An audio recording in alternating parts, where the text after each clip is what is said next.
Well, so out of everything, you found out that you had old games, older games, and more old games. You don't have enough room in your house, and a battle royale game looks good. Welcome back to WCCF Talks Gaming. This is episode 12, I believe, guys. 12 episodes deep into this. Yeah, I know. I had to count last time we did one and got it uploaded. But we've got Chris. Hello. Dave. What's up?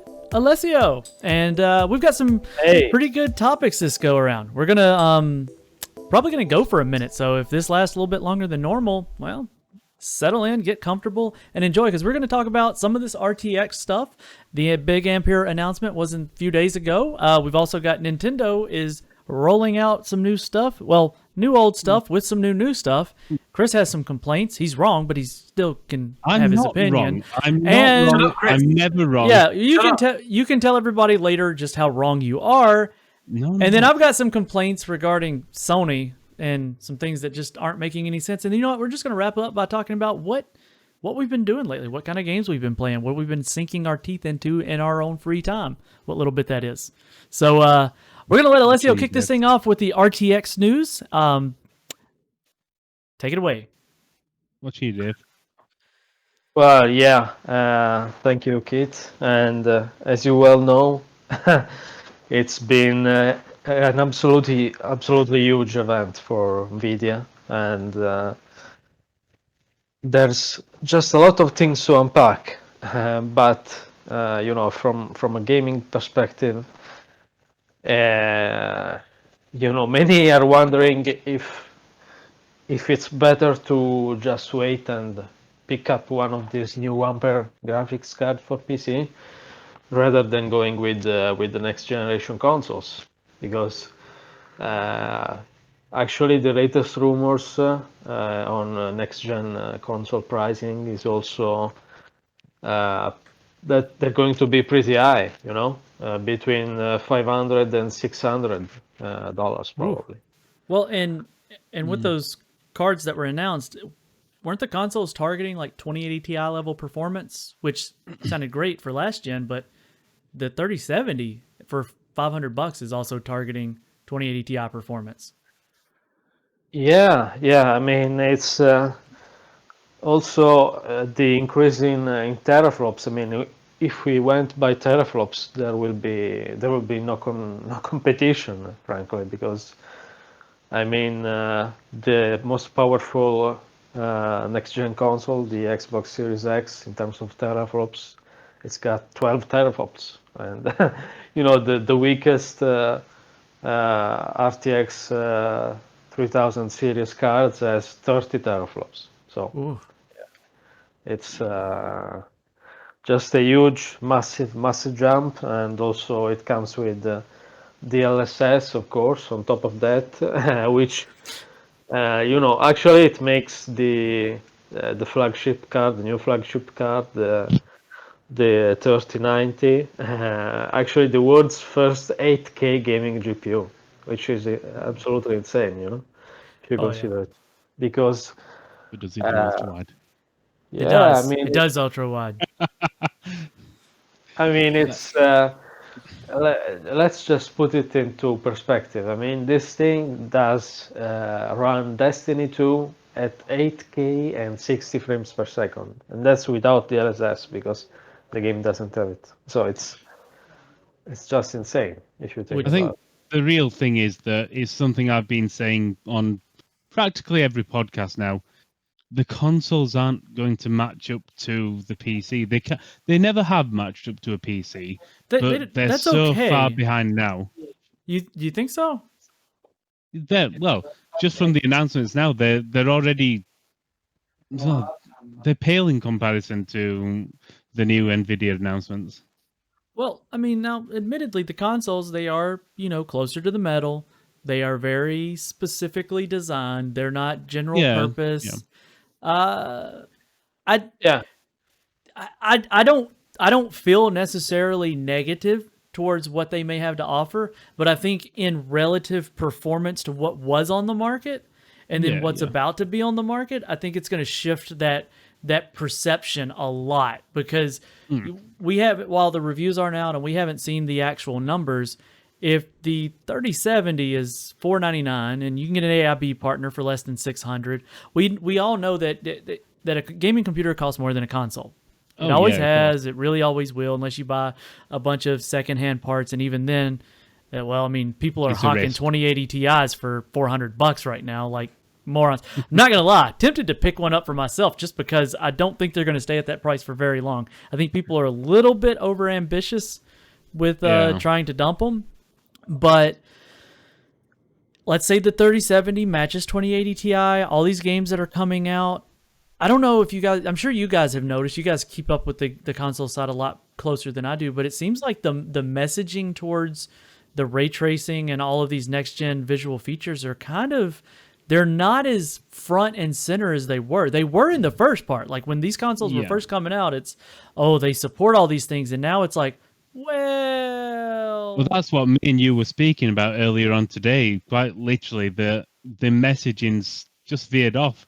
And I get the feeling that, I'm not going to say the consoles won't support ray tracing and all that, and the games won't support it, but I get the feeling that the output is not going to be, it's essentially going to be, remember Watch Dogs when that was first revealed and it looked so fantastic, and then the output was, it was still good, but you literally, you saw that and you got that, and I think that's why they've stopped talking about ray tracing for consoles, or they've stopped pushing the technical things.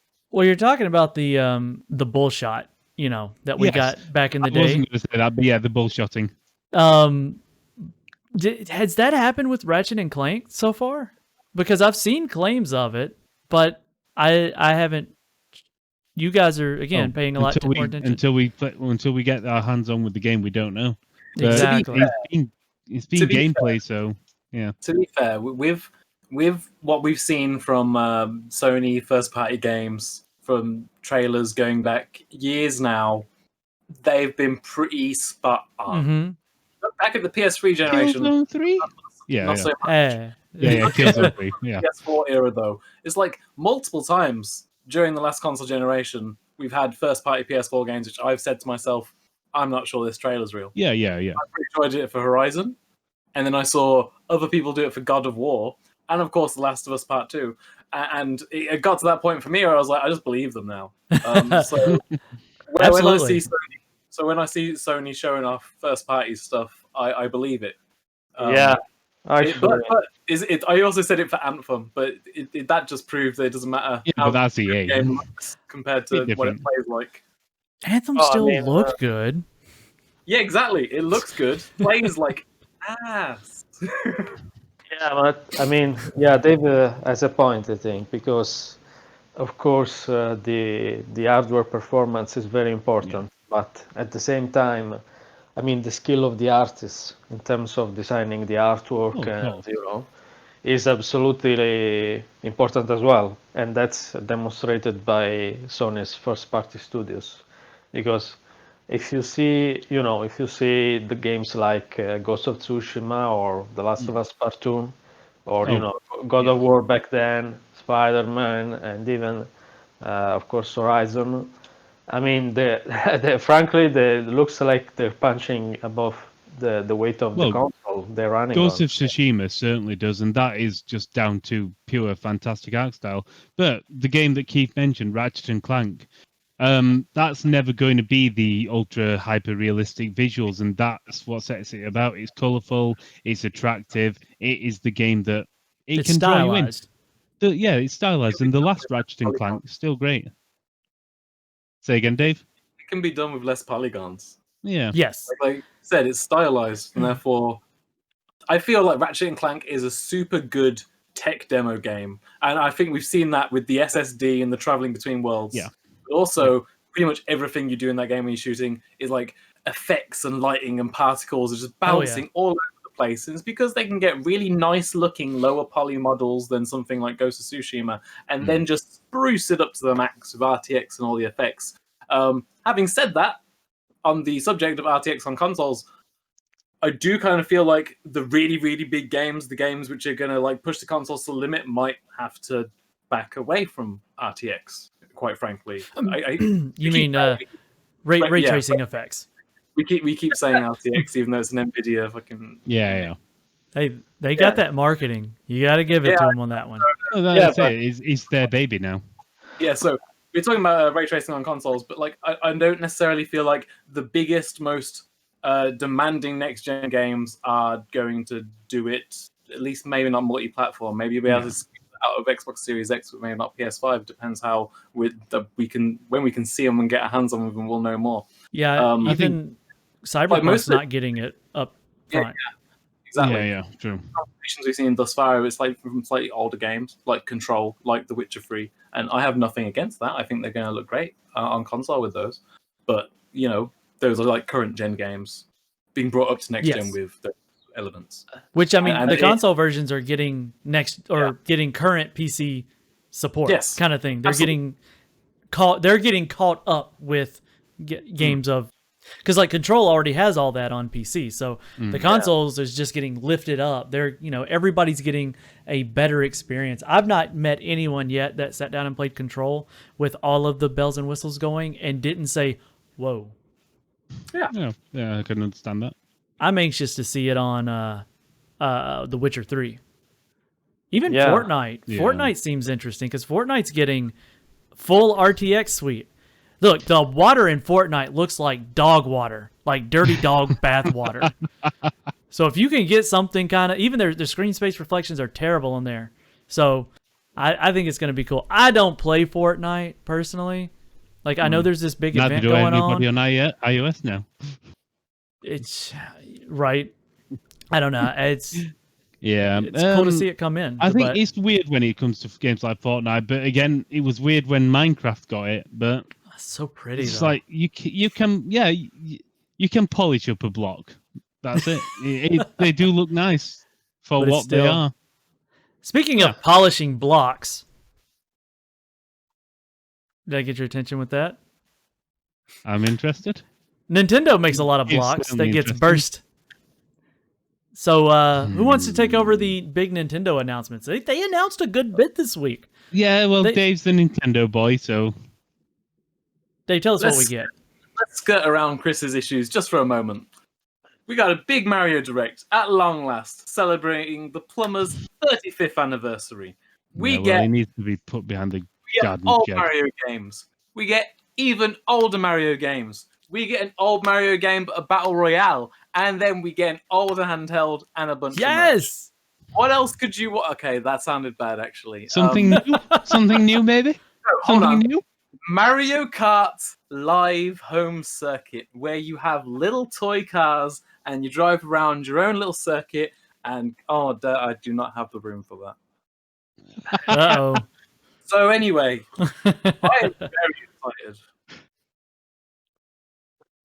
Come on, Dave. Super Mario Brothers Battle Royale game looks really good. Well, so out of everything, you found out that you had old games, older games, and of more old games. You don't have enough room in your house, and a battle royale game looks good. Yeah. I am okay with all of that. Super Mario 3D World. Here we go. Now listen up. Super Mario 3D World was the biggest announcement there. Yes, it's a Wii U game. However, the Wii U game was kind of slow. This new game, the speed of it has been sped up. It's like 20% faster. You're zipping across the screen. Beautiful. New content, Bowser's Fury. Yes, it's real. Legit. They sped up the whole game and given it online multiplayer, which wasn't announced in the actual direct for some reason. So both of those things make that game by far the definitive version. And then the's the rest. So that's fair enough. It's got a definitive edition. It sold us. I will let you off on that one. We're getting when they release, we're ordering a Switch for the kid and those games thought it so was that I can play it. All Stars that sold you, Keith. That 3D All Stars and 3D World. I didn't have a Wii U. I didn't have one, so I missed out on it. Every time I went to Best Buy to use their bathroom, I went and played Super Mario 3D World. They had the demo. Don't worry, I don't think anybody else had a Wii U either. I really hope that when you get a Switch, you manage to find a few cheap games, because you can't really find many cheap games. No. You can't. But those are games that that even people like me, like I bought Super Mario. I've got my N64 hooked up in a TV in the garage because it's an old TV. They won't let me get rid of it, or I won't let anybody get rid of it, so that I can play my N64 games on a tube TV in the garage. There's one game to get on the Switch. The only game that matters: Deadly Premonition 2. Jesus. I'm gonna turn off the stream right now. We're gonna stop this. This is over. So let's talk about the real problem with the Nintendo announcements. All right, give it me. I want to hear it. Mario 3D All Stars. Uh-huh. Do you know what my problem is? Have a guess. You don't like fun games? No, I love fun games. My problem is the artificial scarcity they've created. They're releasing a digital game and they're time limiting it. There's no reason. Physical copies, fair enough. Make 2 shipments of it. That's all you need to do. A digital copy, limiting it so nobody can buy it after March or April, whenever it is. It's absolute bullshit. There's no reason to force people to jump on a little bandwagon just so they can kiss Nintendo's sketchy ass. Oh. You can look at me all you like, Dave. It's rubbish. There's no reason. It's not a physical copy where they've got extra expenses to create a new version. They just copy and paste the fucking game. I've only seen one sketchy ass around here. Well, stop looking at yourself, Ed. And it's not Nintendo's. There is no reason. Can you give me a good reason why they've done that? Can I give you a good reason? No. Any reason that isn't about artificial... Yes. That isn't just about the money. They really, really effed this one up. Clearly, they wanted a year-long celebration for Mario's 35th anniversary. And they messed it up real bad. I think we saw that with this slow drip feed of Mario-related products throughout the year. I can understand that. Including Super Mario Lego. We saw the Lego NES. Yeah. I'm forgetting stuff, but we've seen other products. There's been a Uniqlo 35th anniversary branded clothing line. There's Puma shoes, a black milk dress. All of these are included in the Direct, and many of which came out first. Oh, also Mario Monopoly, Mario Jenga. Yeah, I don't know how Mario. All this I can understand. It's celebrating. Hold on. So they wanted all this to tie in with the games as well. They wanted it to be Mario 3D All-Stars. They wanted to be Super Mario All-Stars in the Nintendo Online system. They wanted Mario 35 Battle Royale whatever edition. And then COVID happened and everything got ruined. They didn't give up on their plans. They still wanted a 35th anniversary celebration, but they started it halfway into the year, or, well, more than halfway into the year. And now they're only giving us 6 months of it. That's still no reason to cut a game off. He didn't say he had a reason. He didn't say he had a reason. I didn't say I had a good reason. Their reasoning is that they wanted this to be a big limited time event, including different games, including different aspects of merchandise. I mean, we're not saying this about the Puma trainers, though, are we? Let's face it. You know, they're not going to make infinite shipments of Puma trainers. But no, physical copies I can understand. I understand, but here's the thing. I also do 100% believe that these games will be released separately digitally afterwards. Yes, if they don't, if they don't, make sure to chastise me come April next year if they do not release these games separately as digital titles, maybe for a little bit more money. So what you're thinking, Dave, is they're going to release it now as a celebratory thing, and that time frame is only for the celebration copies. Yeah. So they did a similar thing. I think it was with I'm not sure if it was the 20th or 25th anniversary edition, but they re-released Super Mario All-Stars on the Wii as a physical disc. Now, the Wii didn't have an online shop for its primary games. Yeah. Thus, why it didn't come out as a digital version. But it was also a limited physical release. And I think they wanted to do the same sort of thing, where it's like a limited collector's item. However, I do agree that in the age where digital availability is a thing, taking it off would be bad. Bad. But I mean, I said this online. I posted this online in the chat. Like you just said, they're going to end up taking it off and then releasing the game separately. I wouldn't be surprised. It's what, £60 to buy the collection now? No, £50. Sorry. They'll end up releasing every single game then separately for £20 or £25. So. Hopefully we'll get, that is basically what I was thinking. Hopefully we'll have like cheaper Mario 64 and a more expensive Galaxy or something. It's just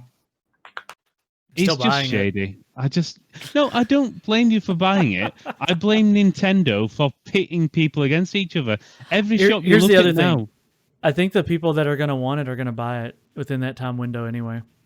I really don't. I understand where you're coming from. Yeah, exactly. I understand what you're saying.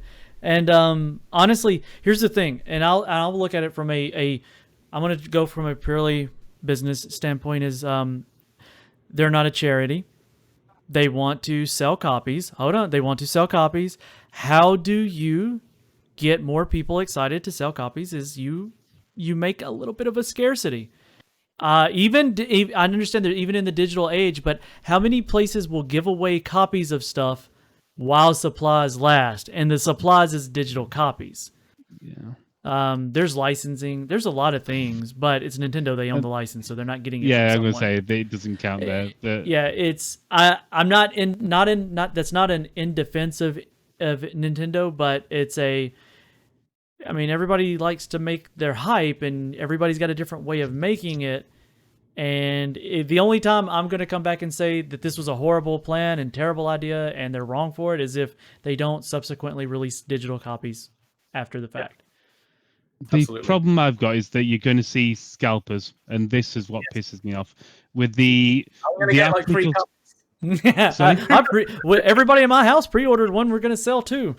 No, that's the problem. It's like the stores in Eno. He was looking for a copy like Shop2 in the UK. That's one of the only digital stores that's going to have it. Sold out within the first day. That's why they should limit to 1 copy per household, per person, something. I understand that, but there's always ways around it. I know. And that all Nintendo are doing, they're not even benefiting themselves, because the copy sold is a copy sold. All it is screwing over a customer who's going to end up having to pay 1.5 times the price for some twat who's bought a spare copy. Listen, I want to take a moment. I really want to talk about because we're approaching the holiday season, and this is the season for scalping. And what's worse? Is that worse? Hold on. Hear me out. Is Nintendo worse for selling these for 6 months and then that's it, and then scalpers coming in and grabbing them, or is it worse to make your longtime fans and potential customers enter a raffle to get a chance to pre-order something where most of those pre-orders are going to be scalped? Now, I'm going to say they're both bad.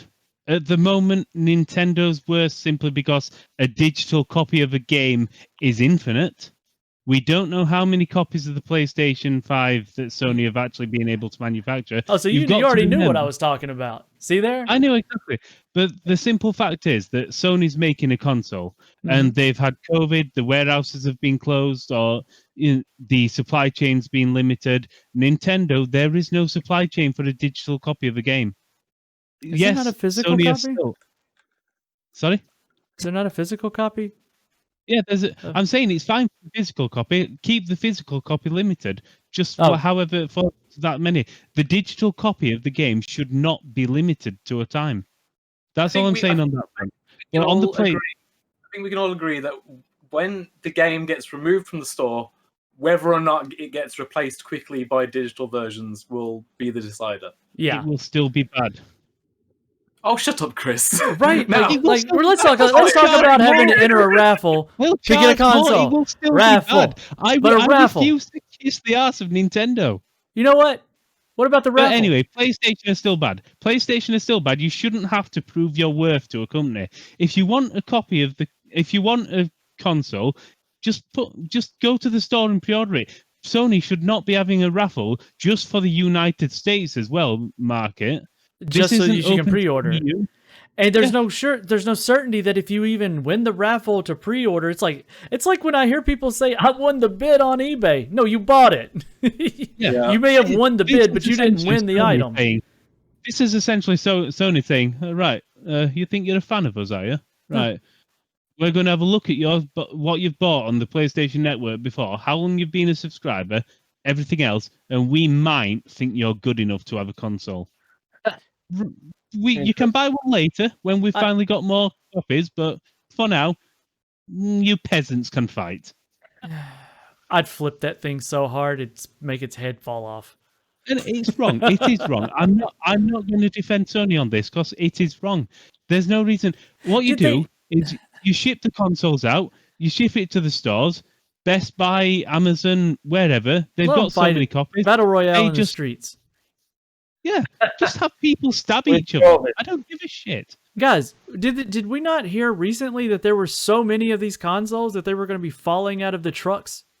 Yeah, I don't think that's going to happen. I've said it before. I've said it. I'll say it again now. I think there's going to be a scarcity. Look, I'm going to be devil's advocate just because Chris is getting mad about it today. I think an online raffle. Bullshit. Hold on. I think an online raffle is an incredibly good thing because otherwise, how would I be able to feel that same thrill and adrenaline that I usually feel when I camp out for 4 days outside of Best Buy? And you can't. Why not just get some microtransactions while you're at it? I can't camp outside of Best Buy with COVID. I need raffle to feel alive. All I keep hearing is Alessio laughing in the background. I need raffle. Well, John, no, but Alessio, what do you think, Alessio?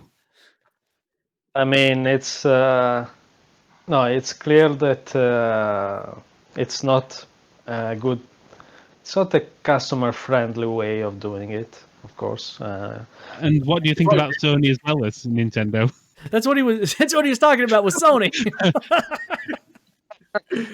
No, I mean they're both bad. I think I'm with Chris on this one. They're both bad, but Nintendo is worse because, like I said, from a digital perspective, there is no real reason to make it limited. In time. 35th anniversary, boy. Anyway, what I was most interested in talking about is. Actually going back to NVIDIA and following into Nintendo Switch Pro, right, Dave? Yeah, the new Nintendo Switch. We forgot about that with Dave ranting. I'll quickly say that in an earlier podcast, I predicted a Switch Pro next year, and the latest rumors from industry insiders, the credibility of which is I have no idea. Switch Pro is intended to launch next year. The timing actually looks shortly after the end of the Mario celebrations, just after March. Okay, so I'm safe with my Switch, the light one that I'm getting for the kid. Get some artificial. Okay. Yeah, the light will be fine. So it ties into NVIDIA, of course, because NVIDIA do run the architecture which is inside of the Switch. The oh my god, what was the name of the chip? Maxwell? Talking about the Tegra? Yes, Tegra, thank you. I was like, it's a Maxwell chip. What's the name of it? The Tegra. And we know there was a Tegra X2 processor, which is made with the Pascal architecture. We haven't seen much of that one outside of what was used to auto-drive cars or something. Mm-hmm. So we haven't seen much of that since. But given the leap that gaming laptops had from going from Maxwell GPUs to Pascal GPUs, we can assume if they use that, which at this point, with Ampere on the horizon, we can assume that Pascal will be pretty cheap to manufacture at this point compared to 3 years ago. We could probably see a Switch Pro, which is the same price as the current Switch, just with a bit more horsepower. And I am assuming, that's my next prediction, that's where I think a Switch Pro would go. If they did go with an even newer architecture, perhaps, we could perhaps see something even more. But if they went with the newer one, like Turing... let's say they went with Turing. I know they're moving to Ampere, and Turing will still exist in the low end segment and mobile use. But Turing has the ability to have the tensor cores attached. Now, I wouldn't imagine seeing RT cores for ray tracing in a Switch. You know, that is asking a little bit much, but those tensor cores, I wonder if they could be beneficial for like DLSS on, you know, for when you're docked. Now I know in like portable mode, probably not, because you're already running such a low resolution that going down the CPU would have to be way better than what the Switch has to really benefit from that. But if you're docked and you can crank up the CPU cores speed, and it's good to know that you're sending money to the stockholders over there while you're yelling and ranting over there, Chris. But stockholders, I haven't bought anything for them for the Switch in ages. I don't even know what to play on it. There's nothing there. Excuse me. Anyway, back to the Switch Pro. Alessio, you were saying about NVIDIA. Yeah, no, actually, I was, following on what Kit said. Of course, using the Turing architecture makes sense because, like you said, it's got those tensor cores that are needed for the LSS. But at the same time, NVIDIA actually recently upgraded its Shield TV platform, basically. And and the Shield, of course, it doesn't have the tensor cores. At the same time, however, they do have a 4K upscaling, 4K AI upscaler, which has now been upgraded. Previously, it only upscaled video. Now it also upscales games like those streamed via GeForce Now, which is very interesting to. Yeah. I wonder if because one of the things with like the Ampere launch, looks like they said that you're going to get like a year of GeForce Now with that. What if? Yeah. I wonder if that's something they're exploring. Now, this is pure speculation and stuff. I wonder if they're exploring integrating something like GeForce Now into the Switch. Maybe I was just thinking, because GeForce Now was running into some major issues earlier last year. It was a lot with publishers more than there's. The problem was, I don't think a lot of the publishers. It really. I'm trying to think of the way to say this that isn't going to cause people to just rant. It's a problem. They couldn't monetize on the games. Well, it's not necessarily just that. It's the terms of service aren't written for a streaming service. So a lot of it is more than they can't monetize on the service. It's a lot of it has to do with the TOS, really, with the way the game is written, the way the game's. It's legal. Yeah, I don't think it's an emotional knee-jerk reaction kind of stuff. I think it's all legal. You know, because legalese. Everything's rented these days anyway. You don't actually buy a game and own it. That's a topic unless for a you're different in Europe. day. We technically own them.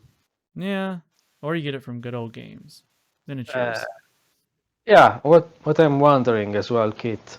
I mean, do you think it's possible that NVIDIA and Nintendo are working on a GeForce Now based streaming service that only works with like Switch games? Could be good. I mean, it's definitely possible. Definitely possible. We know actually that Nintendo has been doing something like that in Japan mostly. They've actually released a number of games that aren't actually running on the Switch, but they are streamed to the Switch, right, Dave? Huh. Yeah, I think we've got Resident Evil 7, and I believe. Oh yeah. See.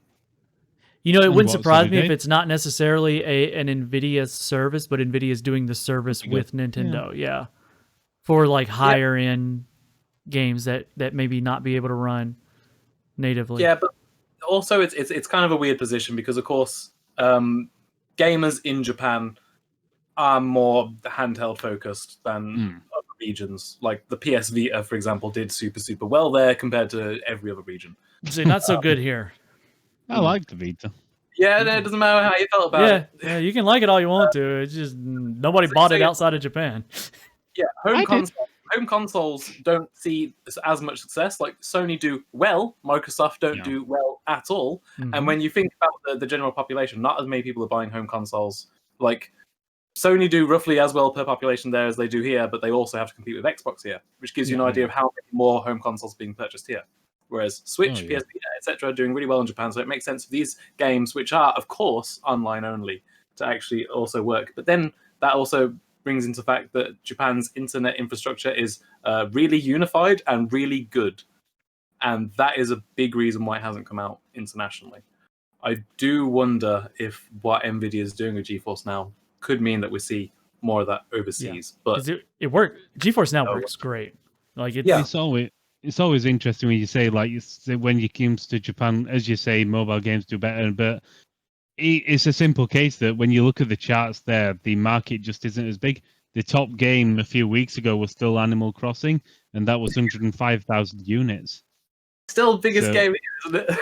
It's massive. But I'm saying that's the thing. 105,000 units in a week pales in comparison to what you'll find in Europe and America. Absolutely, it absolutely does. But also, there is the case of this is a really weird time of year where there's not many releases. But yeah. So speaking of what they're playing, what are we playing?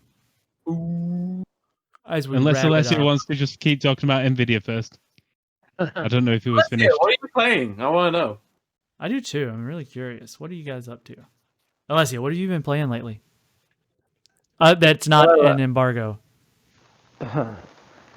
Well, I am playing Avengers, but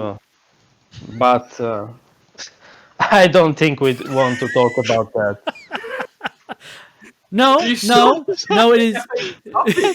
It is perfectly acceptable for one person to enjoy a game that another person may not, and it is not the rights of the person who does not enjoy the game to take away from the enjoyment of those who do.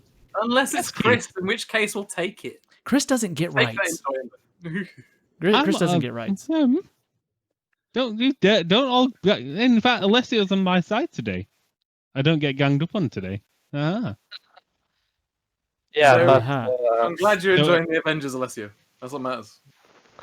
Yeah, actually, I am not definitely not happy with the performance that much. Is certain.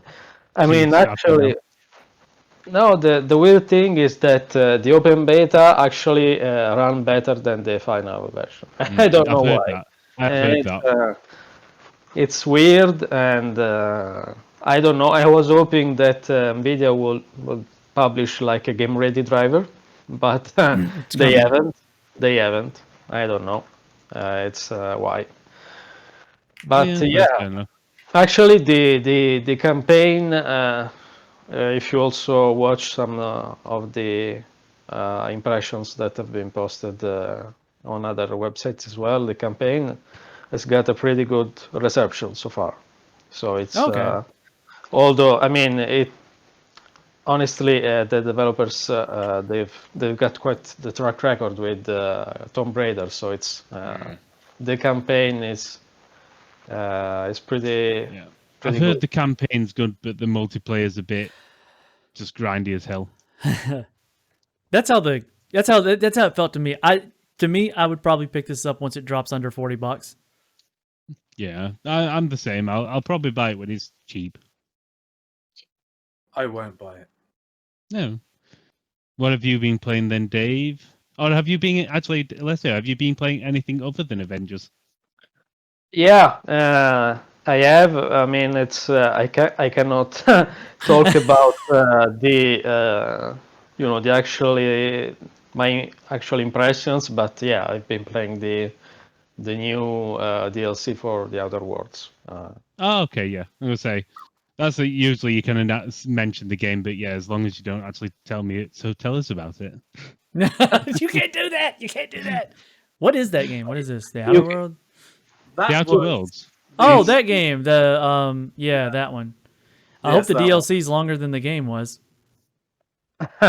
It's a great game. No, the game couldn't hold my attention long enough to finish it. I got about 30 minutes in and said, I need the hard drive space for something else. Yeah, that's what I'm talking about. And on that subject, what I'm talking about. It. Yeah.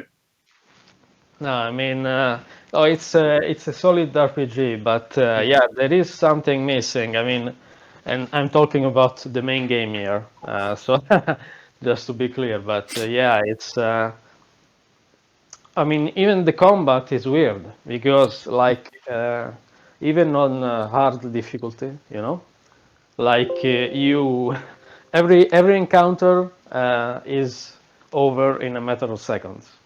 So there really isn't much of a tactical Yeah, it's kind sense. of a bummer. Yes, Yeah. shame. It's but yeah, the writing is quite good. So the companions are they're interesting. So it's if you are into RPGs, I think also the game has been confirmed to be launching soon on Steam because it was an Epic Game Store exclusive. Yeah, I've heard that. Yeah, and it should be coming up next month because it came out about the time that we all had our global retreat last year before the world came to an end. Oh, I thought you meant like the retreat from public life due to the pandemic. Oh, no. No, I know what you mean.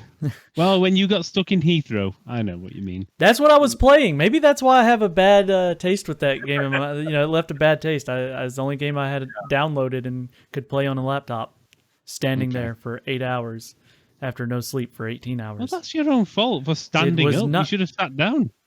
Sit down, European seats. So go on, Dave. What are you playing? Yeah, thanks to PlayStation Plus, I'm playing PUBG with my friends. I think we hate it, so that's good.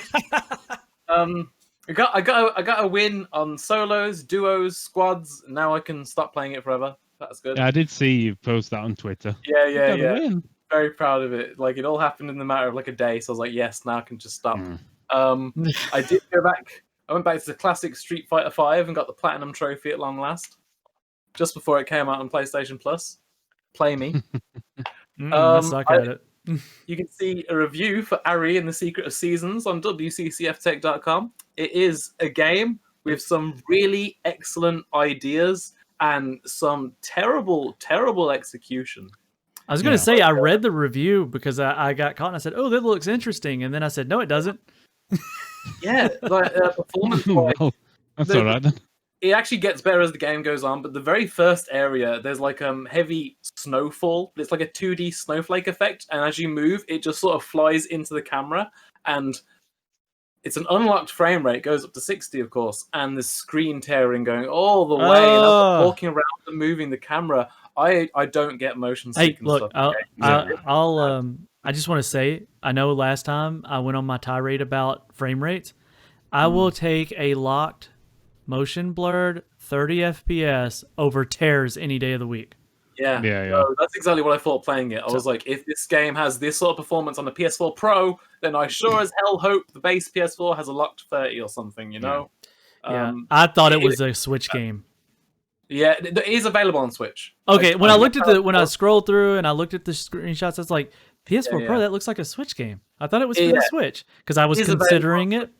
Yeah, I was reading the reviews, seeing if I should order it with, for the kiddo. Oh, with the Switch, yeah. Yes. No, like some of the mechanics in the game are really, really cool. Like you change the seasons, you have like big spheres of seasons. So like there'll be a desert area, and you can do like a winter season. You'll see snow everywhere. That's cool. I did remember because I was the one who got sent the code, and I was interested in it. But I played it at Gamescom last year, and it's really cool. So like, if you use the winter on the water, and an iceway path comes up, and if there's like a dried out riverbed, and you change the season, and you've literally got like a sphere of where the river used to be, and you can like swim up into it. Nice. So there's a lot of really cool ideas and mechanics at play here. Some stuff I really, really like, but the performance is just terrible. And there's some areas where there's like severe Z flickering on the entire like base area. There's one quite large town early on, and it's all frozen over. You can melt all the ice by activating this like sphere orb, but then as you're walking through the town, it'll flick between winter and summer. Like, it's almost like the whole environment is Z flickering. What I'm guessing is they have all the seasons loaded, and then only one comes in. It's like that, like Medium, where you got everything's there. You just see. Exactly. Yeah. So I feel like that might be hampering the performance and some of the effects and stuff. But like, if that was PS4 Pro, I'm scared of what Switch is like, quite frankly. Yeah. Dave, talk to us about Atom. It's a top-down Fallout-like RPG. Oh, Atom, I was interested in that. Yes, I am actually really struggling with this right now. This game is really weird because, first of all, I'm playing it on Switch. It's out on PC and stuff, and I have no idea how it runs there. It runs well on Switch. You can't play it in handheld mode because the text is too small. It's impossible. And it does make my switches fat. I can hear the fan like audibly when it's playing, which is. So at first I was like, this game looks bad and plays bad. Is this the Atom RPG thing? And yeah, I've got it on my wish list. I got to the first town and I started talking to people, and suddenly I was like, wait, these characters are really, really well written. Like this is really good. Like, and suddenly I was getting absorbed and invested, and I was going around the town talking to everyone. And then I left the town to go to another place, and I was like, oh my god, I hate this game. I hate this game. Like, I want the no combat version where I just walk around talking to people. Walking simulator. Walking around the environment in the overworld is so slow and boring, and the people you encounter, like, they either just want to sell you something or kill you, and it's. I actually peeked at Steam reviews to see if I could get some tips. Apparently, the game is only actually really difficult in the early game before you like get guns and armor and stuff. And getting to the point where you can earn money for guns and armor and stuff is apparently not good.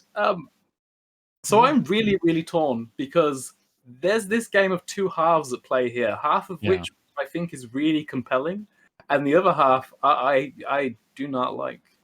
We'll see if getting some gear or something actually manages to change the tides. But in the early game, I walked away from the village, I died, I tried to walk back to the village, and now I keep dying and I can't get back there. So, well, it's an old school game, so it's meant to be a bit punishing, I think. And also, it was like, you can escape this fight. You have an 84% chance. It's like, I'll do that, and they're like, you died. No. God, well, you still had a 16% chance you wouldn't make it. Yeah, you're just a bit unlucky. That's the fucking story of my life. Sorry. So that's all the games I've been playing. Keith, how about you? Sorry, as a finisher, I actually don't hate Final Fantasy Crystal Chronicles Remastered Edition. Oh, that's nice to hear. Yeah, I've always wanted to play that one, so maybe I'll. So I was down on it because it didn't have local multiplayer, and that's true. And you can't story progress with everyone on your team. That You're sucks. playing everything. Yeah, I know. But also, you can like cross-play with people on mobile and with using the demo version on Switch and PS4. So if you have a full version of the game, you can literally have some people in your room with like mobile versions downloaded on their phone on the Switch, and you can all just play together with one full purchased copy and a bunch of demos. And you can go through every dungeon that's available to the purchased copy. So that's cool. Yeah, that's not bad. Could be worse. So what have I been playing? Now, when I tell you the games I've been playing, you'll probably understand why I'm throwing a fit about the whole PlayStation 5 pre-order thing. Okay. All right. So I have been playing still Horizon Zero Dawn. A lot of work. I've been doing a lot of work catching up on reviews lately. There was a lot of announcements in the past week on the PC hardware side. So, Ampere launch. None of their paper launches right now. They haven't actually launched the product. So Ampere launch and then the Tiger Lake launch. But outside of that, I've been playing Horizon Zero Dawn, and I've been playing it on the TV rather than my computer. So just sitting back, enjoying it at a lock 60, maxed out settings, all that fun stuff. And the other game that I've been playing goes against everything I say regarding performance, and it's been the original Last of Us on the PS3. Oh. Okay. On the PS3. Yeah, I got my PS3 sitting right over there, and I have a thing. I love playing games in their original form. Yeah, I appreciate remasters, and I have played a little bit of that game on the PS4. My brother, when he got his PS4, that was the game he got with it, and it is gorgeous on the PS4 in a higher resolution at 60 FPS. But there's just something that I can appreciate about what the developers were able to squeeze out of the PS3 with that game. And I'm enjoying it, and I'm still not certain that I'll ever play the sequel.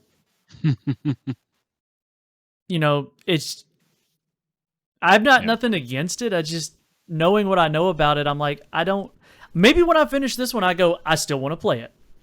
Yeah. I spoiled a lot of the sequel. The plot, you mean? Yeah,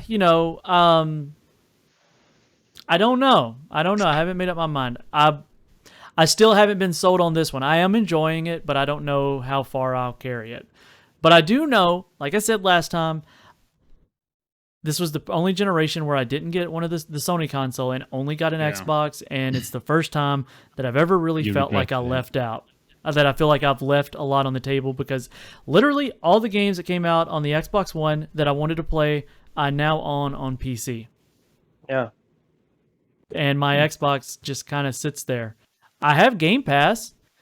I play more of the games on the PC than I do on the Xbox. So I don't know. Yeah, that's understandable. If the PS5 comes out at a reasonable price, I don't mind buying it. I mean, I spend a lot of money on computer hardware. A game console isn't that expensive. Yeah. So, I mean, the digital edition, I think, is going to be at least, maybe between $50 and $100 even cheaper, possibly. I need the two things that I want with PS5. I want the disc version because I do watch HDR Blu-rays, and I want a proper media remote. My PlayStation 3 had like the nice remote control for it, where I wasn't using a game controller to watch a movie. And the one that came out for the Xbox looks like a toddler's toy.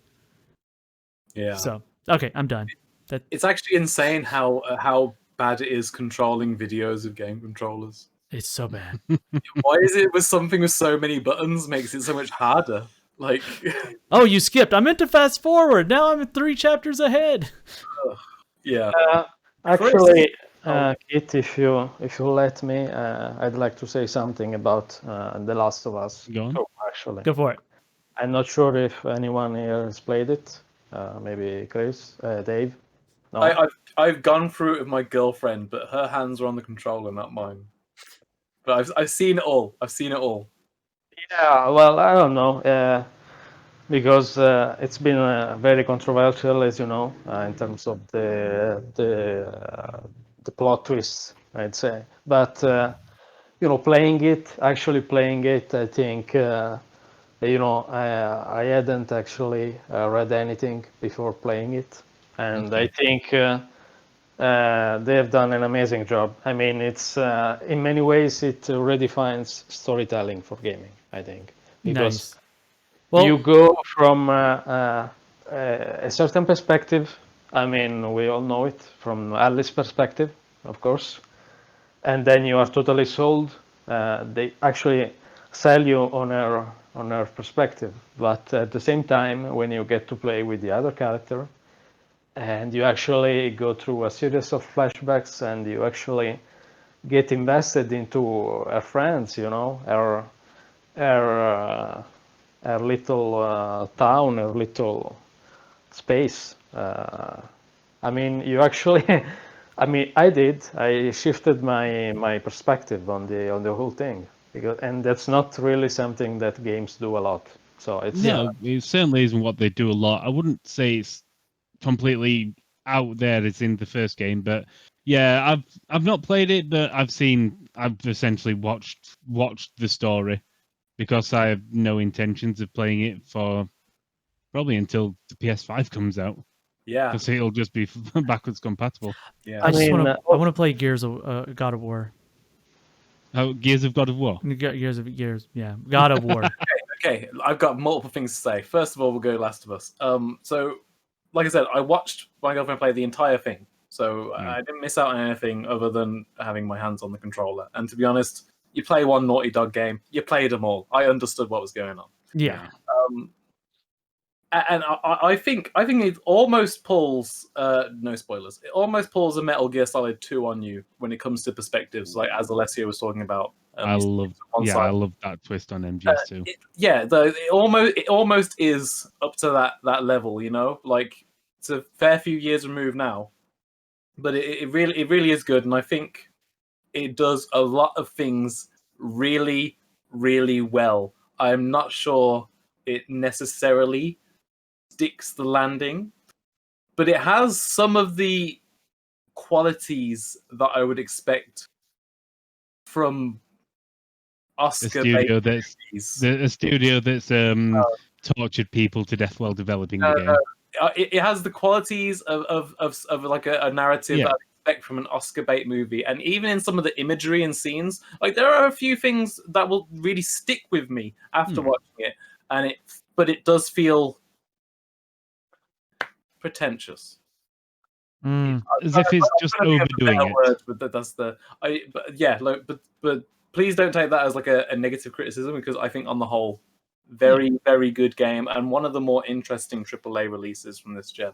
On the subject of God of War, I've played it for like about 5 hours, and I just get so bored every time. Tell me, what gets you bored? Because I'm... Go on. I want to play it because I really like the old ones. And I know I think from my understanding is this one is very different. Yeah. So the older God of War games are more like a hack and slash action adventure sort of. This one looks like Troy. Not Troy. What's Rise. that? What's that game that came out on the Xbox when it launched? Rise, Son of Rome. That's what it reminds me of whenever I see it. Yeah. So it's better than that. It's like 100 times better than Rise. It's a lot better than that. Well, the combat, like the gameplay, is what I'm saying. The combat is quite slow and methodical. It is inspired by Dark Souls. You have to say that sometimes. It's more slow and methodical, enemy by enemy, taking awareness of your surroundings where enemies are and swinging at you. My main problem is primarily because all the fights go on for too long. It's just drug out. It's like I go into combat, I fight a few guys, I'm like, let's go to the next area. You can't move on to the next area. Here's some more guys. And then you get through them, and it just happens every time. It's like you ignore it. It's like the first time it happens, you ignore it, and the next time it happens, you ignore it, and then you get to this point where it's like every time I kill the room of enemies, they just pour in, and I have to kill them again before I move on. And the combat is good. It's not good enough to sustain that. It ain't Devil May Cry 5. Okay. It ain't old school. That's fair enough. God of War. I almost keep saying Gears of War, but obviously you have skills and a skill tree that you use to upgrade abilities, and you have more things to do in combat as it enhances. But I think, personally, the feeling of the combat of God of War is amazing. I mean, when you swing the axe, when you get back the blades. It's fine. Oh, you get this back. Yeah. I still may play it. I still want to play it. I'd play it still. Chris, what are you playing? What are you playing, Chris?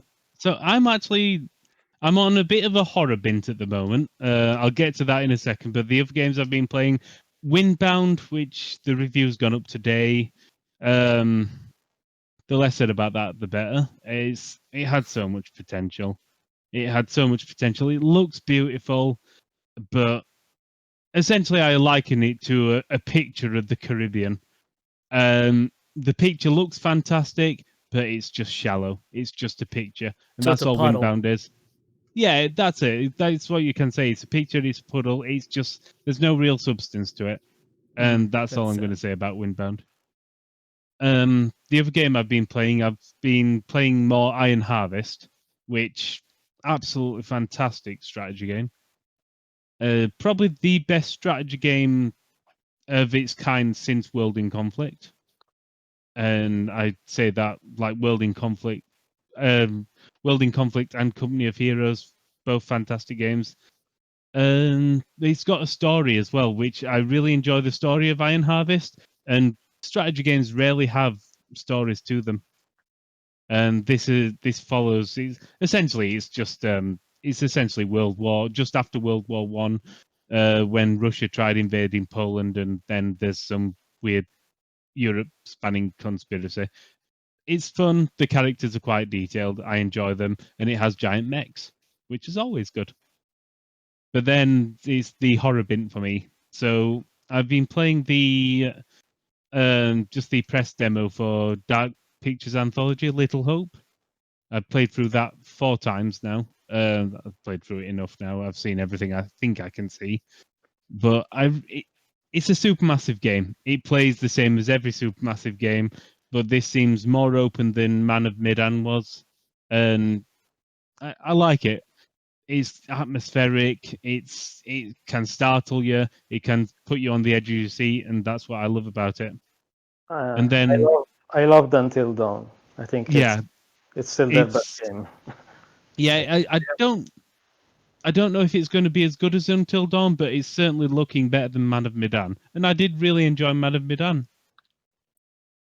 But this is my horror game phase, so I actually jumped back onto Alien Isolation, and that game is just still terrifying. I keep intending to go back to it again because I have it on PS4 and Switch. Yeah, it's such a long game. So my criticism will always be the last third of the game's a bit shit. That's when you've just got the flamethrower, and then you're just like, "Hello, senor clicky face. What's that? You want to eat me? Go away." I find it really strange because the first quarter is like the first third is super engaging, and the second third it's starting to get a bit old, and then by the last third it's just. Yeah, I usually give up about halfway through because I'm like, "Good Lord, how long is this game?" It just feels like you're.